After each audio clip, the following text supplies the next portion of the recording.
Hello po, Miss Alma. So, yeah, welcome to B-Talks po. So, yan po, narito po tayo sa Robinson's Galleria for last day audition of PBB. So, I'm just wondering po kung bakit po kayo nandito. Like, meron po ba kayong ngayon sinusupport or meron po nag-audition po? Yes, yung son ko, pumila kami from 10:30 to 5:30 dun sa 10:30 a.m. to 5:30 p.m. dun sa Robinson's Navaliches.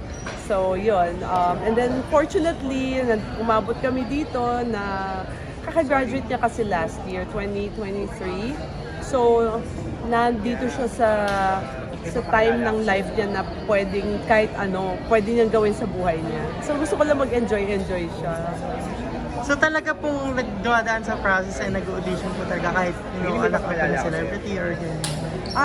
Ako mismo, I don't believe in that kasi nagsimula ako sa ganito.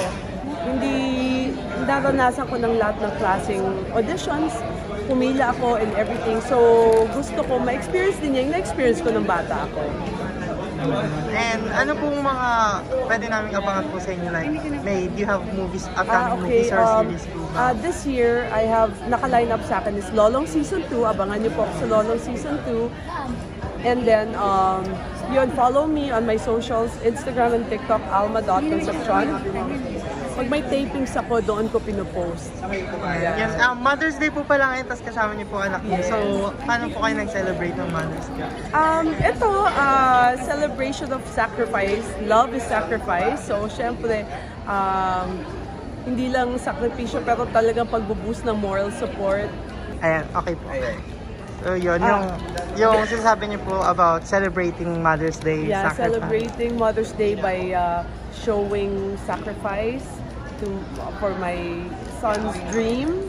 And of course, yun lang, kasi iba na may journey niya sa journey ko. Hindi porke naging artista ako. Alam mo yung ganon, it doesn't apply to it doesn't apply to all of the kids of the people in showbiz. So, I mean, I want him to experience really starting from this level. Kasi ganun din naman ako before.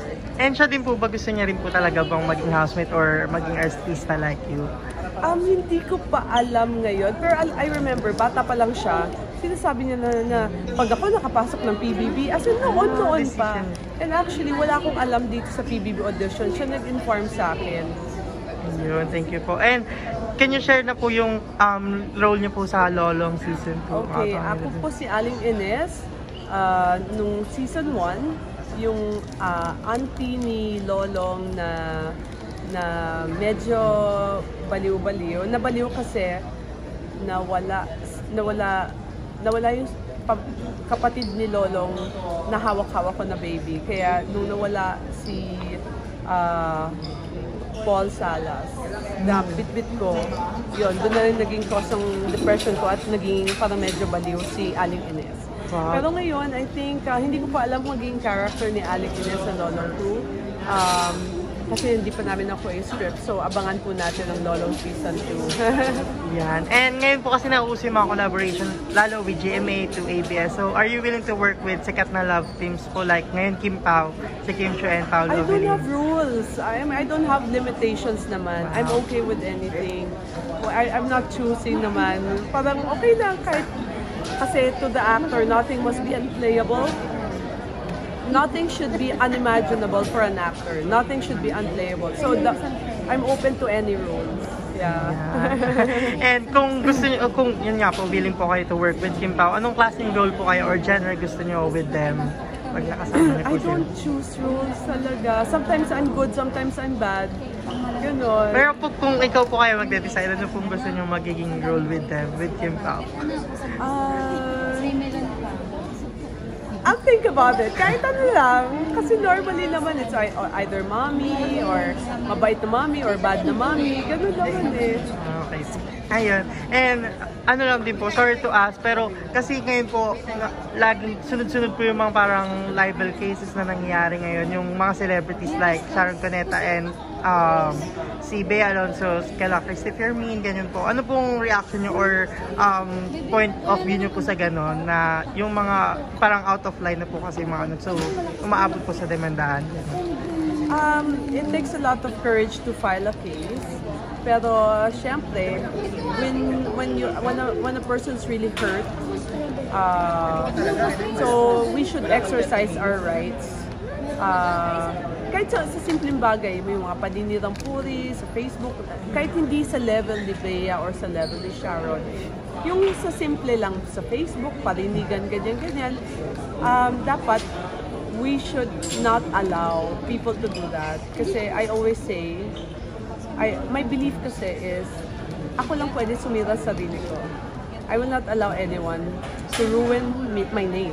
Ako lang pwede sumira sa pangalan ko. If I did something ugly or what, then it's my fault.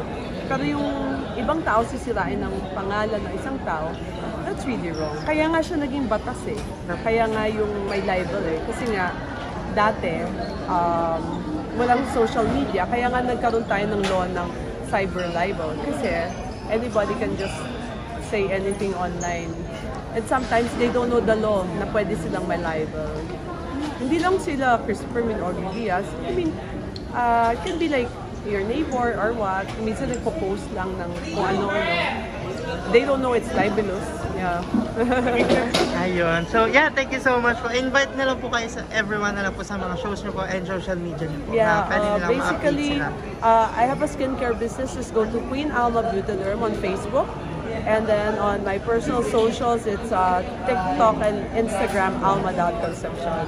Ay, yun pa last po, ano pong mga, yung sa business niya po, ano pong mga dapat nila abangan doon or mga products na?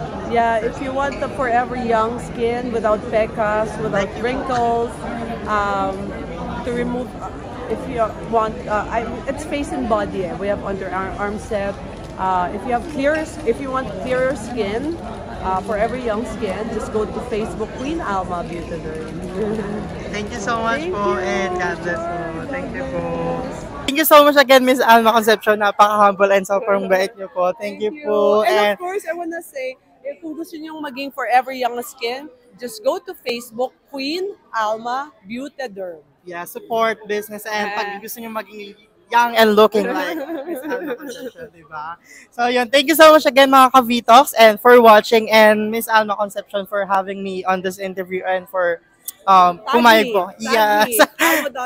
Thank you so much po and God bless sa inyo mga ka-Vitox and for more updates on showbiz entertainment and mga interviews like this one, please follow me on TikTok and my social media pages. And I love you all mga ka-Vitox. Thank you so much for watching.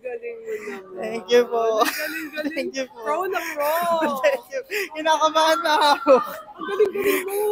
Thank you po. Thank you po. Sanay na sanay. Thank you po. God bless. God bless po. Thank you po. Naabala mo po. Okay lang.